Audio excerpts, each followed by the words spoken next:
अस्सलाम वालेकुम एवरीवन, क्या हाल है सबके। और न्यूजीलैंड ने 601 रन डे टू के इख्तिताम पे कर लिया और बड़ी ज़्यादा अच्छी परफॉर्मेंस है।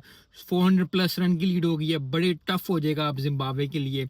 यहाँ रचिन रविंद्रा की बात करना चाहूँगा, जिस तरह की इनिंग्स उसने खेली है, अच्छी इनिंग्स खेली है, 150 प्लस स्कोर कर लिया है, तो बड़ा अच्छा और कॉम्पैक्ट प्लेयर। और आई थिंक आईपीएल में भी, वैसे भी ओडीआई में भी, टी20 में भी, टेस्ट में भी, I think he is one of the players जिसमें जिसमें स्पार्क है, जिसमें वो चीज़ है। जिस तरह मोहम्मद यूसुफ में थी पाकिस्तान के, विवेश लक्ष्मण थे इंडिया के, ए बी डिविलियर्स को आप एक सम सोर्ट कह सकते हैं, या माइकल बेवन थे ऑस्ट्रेलिया के। उस तरह की इनिंग्स जो है ना खेलने के, मतलब आए टक टक टक से डबले की स्कोर के जल्दी स्कोर को टिक करते रहे। तो ये प्लेयर्स जो हैं बहुत कॉम्पैक्ट और बहुत की प्लेयर्स होते हैं हर टीम के लिए, किसी भी टीम के लिए। और आई थिंक न्यूजीलैंड के लिए ये चार चांद लगा रहे हैं।